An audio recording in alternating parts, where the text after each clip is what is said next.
આજની ધર્મકથા. પ્રણામ. મોહનીય કર્મની ચોથી ઢાળ અને છેલ્લી ફળ પૂજા, એની છેલ્લી બે કડીઓ. અત્યાર સુધી આપણે જોયું કે ધર્મરાજાનું સૈન્ય શું છે, મોહરાજાનું સૈન્ય શું છે.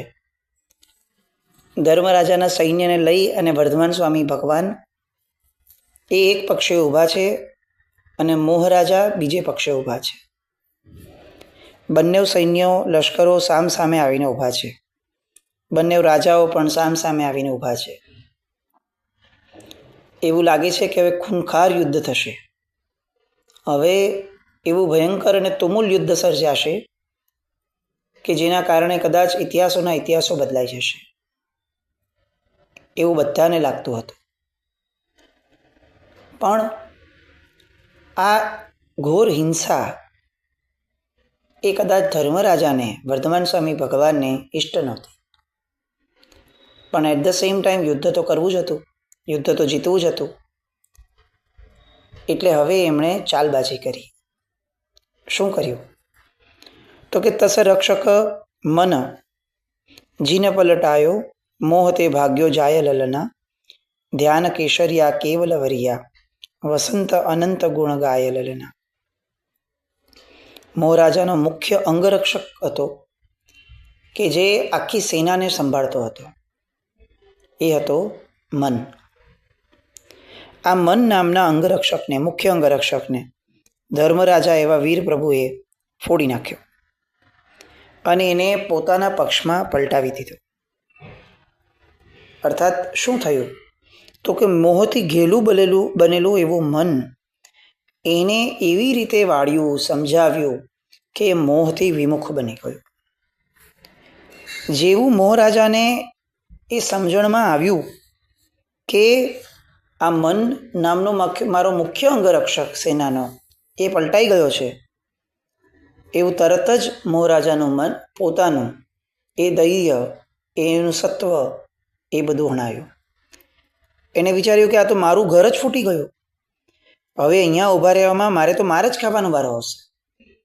એટલે મોહરાજા એ તરત જ મેદાન છોડીને ભાગવા માટે મથ્યા. ઊંધા ફર્યા, મેદાન છોડીને ભાગ્યા. જેવું વર્ધમાન સ્વામી ભગવાનનું એ ધ્યાન ગયું કે ભાઈ આ તો ભાગે છે, એવું તરત જ ભગવાને અંતિમ શસ્ત્ર રૂપે ધ્યાનરૂપી કેસરિયા કર્યા અને મોહનો સર્વનાશ કર્યો. એની પાછળ જઈને સંપૂર્ણપણે એના સૈન્યનો નાશ કર્યો અને કેસરિયા વર્યા, એટલે કે જીતને કેવળ જ્ઞાનને વર્યા, કેવળ જ્ઞાન, કેવળ દર્શનને વર્યા. આ આખું દ્રશ્ય જોયું અને ખુદ વસંત ઋતુ પણ એમના ગુણ ગાવા લાગી. એટલે કે વસંતોત્સવ અદ્ભુત રીતે રચાયો. આવી આ કડી. આખી ગાથાની અંદરમાં આપણે વીર વિજયજી મહારાજ સાહેબ જે મૂળમાં આપણને સમજાવવા માંગે છે એ સમજવા તરફ આગળ વધીએ. જુઓ, આ આખી મોહનીય કર્મની ઢાળ છે ને, એ સમજવા જેવી છે. બહુ જ પ્લાનિંગથી લખેલી ઢાળ છે. આમ મનમાં આવ્યું હશે અને પ્રાસ બેસાડવા માટે લખ્યું છે એવું નથી. એકવાર ફરીથી છે ને આની તરફ નજર નાખવા જેવી છે. જળ પૂજા સૌથી પહેલી, એની અંદરમાં એમણે સૌથી પહેલું આજે ધ્રુવ પંક્તિ જે હોય એ ધ્રુવ પંક્તિ તરીકે એમણે કયો શબ્દ લખ્યો? જળ પૂજા જુગ તે કરીએ, મોહનીય બંધ ઠાણ હરીએ, ચેતન ચતુર થઈ ચૂક્યો. જળ પૂજા દ્વારા એમણે ચેતનને સૌથી પહેલાં જ જે મોહનીયના બંધના સ્થાનો સમજાવ્યા હતા એની વાત કરી અને તરત જ ચેતનને ચતુર શબ્દ સાથે એમણે લેવા દેવા ઊભો કરાવ્યો. આ ચતુર શબ્દને એમણે બીજી ચંદન પૂજા આવી એના સ્ટાર્ટિંગમાં પણ લખ્યું કે ચંદન પૂજા ચતુર રચાવે. ચંદન પૂજાની અંદરમાં એમણે એસ્ટાબ્લિશ કરી લીધું કે હવે જે ચંદન પૂજા કરે છે જે વ્યક્તિ, એનો પર્યાય હવે ચાતુર્યનો પર્યાય છે, એ હવે ચતુર થઈ ચૂક્યો છે. એની પછી ફળ પૂજા આવી. ફળ પૂજાની અંદરમાં એમણે 4 કષાયોની જે વાત કરી એમાં કષાયોને ઉપમા શું આપી? તો કે 4 ચતુર ચિત્ત ચોર ટારે. આ 4 જે છે એ ચતુર વ્યક્તિના ચિત્તના ચોર છે. એના ચિત્તનું આખું ને આખું સત્વ હણી જાય એવા ચોર છે, ચોરી જાય એવા. તો એમણે આ 4ને ચિત્તના ચોરટા ગણાવ્યા. પણ કયા ચિત્ત, કોના ચિત્તના ચોરટા? તો કે ચતુર વ્યક્તિના ચિત્તના ચોરટા. એટલે ફરીથી અહીંયા હજી એમણે એસ્ટાબ્લિશ કર્યું કે આ પુષ્પ પૂજા પણ એક ચતુર વ્યક્તિ જ કરે છે. એની પછી આવી ધૂપ પૂજા. અને ધૂપ પૂજાની અંદરમાં એમણે આખી ને આખી શેની વાત કરી? તો કે 4 કષાયો, પ્રત્યાખ્યાનીય, અનંત અનુબંધીથી સ્ટાર્ટ થયેલું એ પ્રત્યાખ્યાનીય, એ પછી અપ્રત્યાખ્યાનીય, એની પહેલાંનું સંજ્વલન આ દીપક પૂજા દ્વારા એમણે આ આખી વાતો કરી. બધી જ વાતો એક વસ્તુને પ્રેરતી હતી કે આ બધું મનમાં છે. આમાં એમણે ક્યાંય ક્રિયાની વાતો નથી કરી.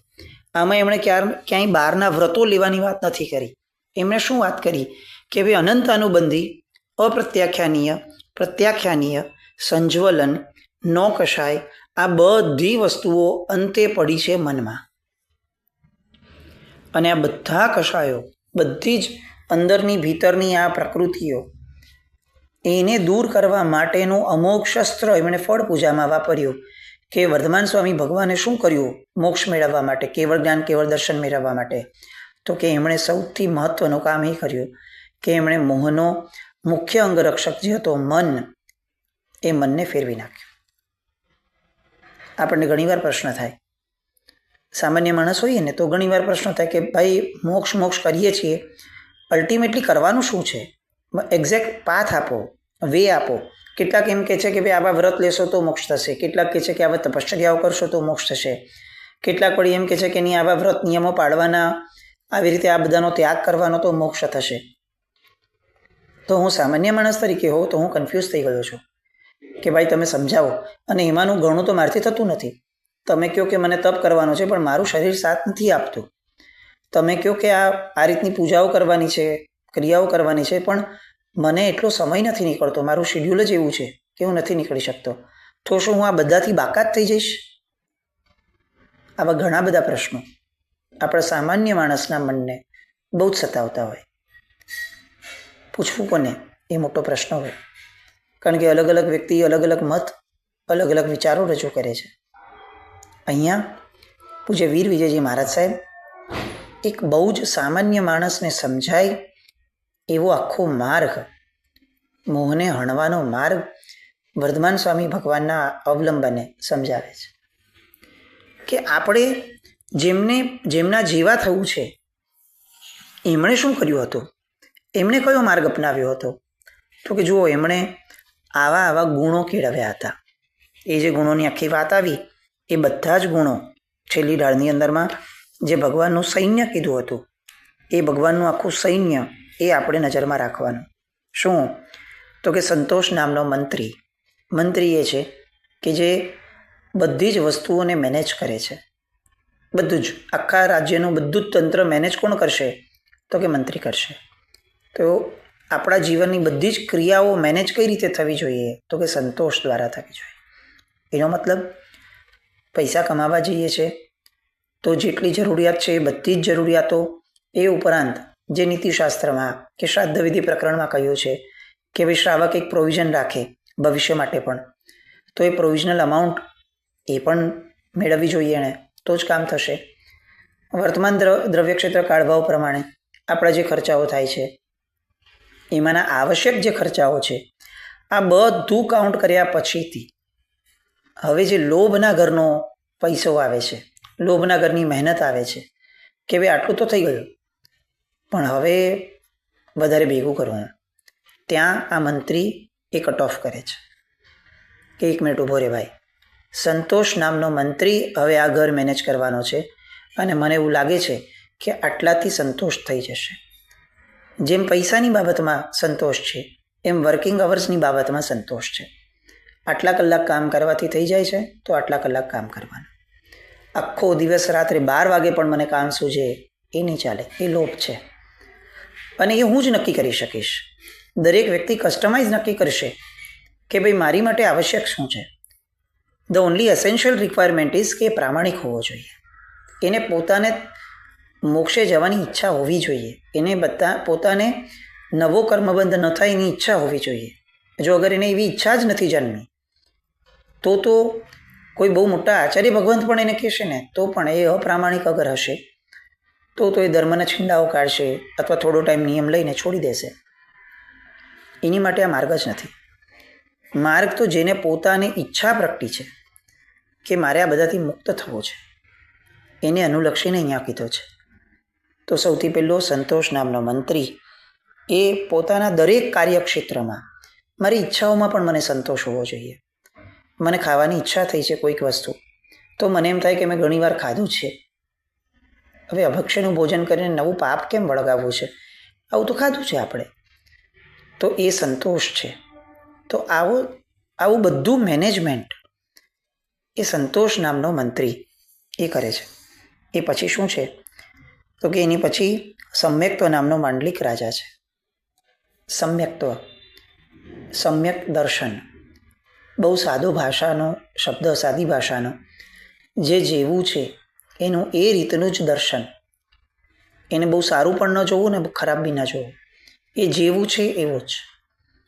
હું અગર કોઈ વ્યક્તિ હારે વાત કરું છું તો મારી દ્રષ્ટિએ આ વ્યક્તિ છે, પણ તત્વ એમ કે છે અને ફેક્ટ પણ એમ કે છે કે આ વ્યક્તિ તરીકે તો આ 70-80 વર્ષના પર્યાય માટે જ છે, એના સિવાય તો આ વ્યક્તિ ન હતું.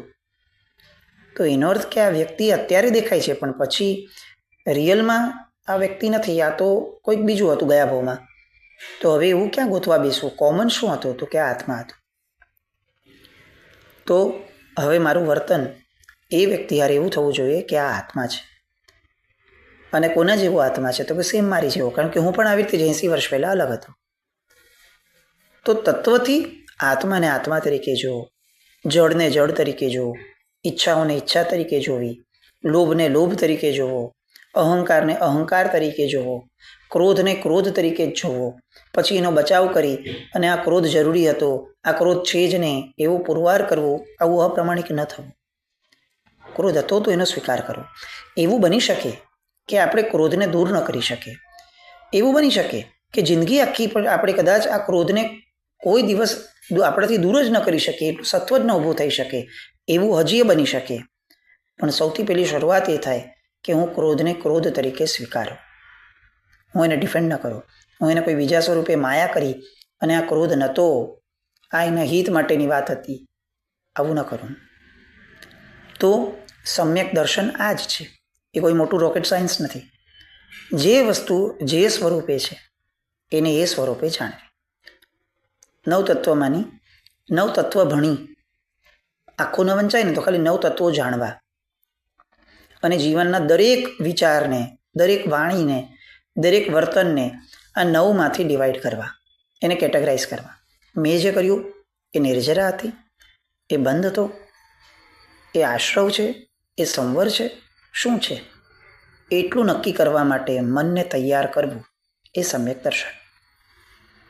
અને આવું મારી જાતે જ મારે કરવાનું છે. મારે કોઈને પાછું કન્વે નથી કરવાનું કે જુઓ મેં નિર્જરા કરી, કોઈને જણાવવા માટેની વાત જ નથી. ધર્મ, મોક્ષ માર્ગ એ પોતાના આત્મા માટે છે, જગતના ચોગાનમાં જાહેર કરવા માટેની વસ્તુ જ નથી કે ભાઈ મને સમ્યક દર્શન છે તો તમને સમ્યક દર્શન નથી. તત્વાર્થ અધિગમ સૂત્રની અંદરમાં બહુ સરસ વાત કરી છે કે કોઈ એક વ્યક્તિ અગર એવું કહે છે કે આને સમ્યક દર્શન નથી તો સૌથી પહેલો પ્રશ્ન એ આવે છે કે આવું બોલનારને સમ્યક દર્શન હોઈ શકે કે ન હોઈ શકે, એ સૌથી મોટો પ્રશ્ન છે. કારણ કે સમકીતી આત્મા ક્યારે પણ પારકી પંચાત્મા જ ન પડે. તો હવે આ કયો પ્રકાર છે તે એને જોવો પડે.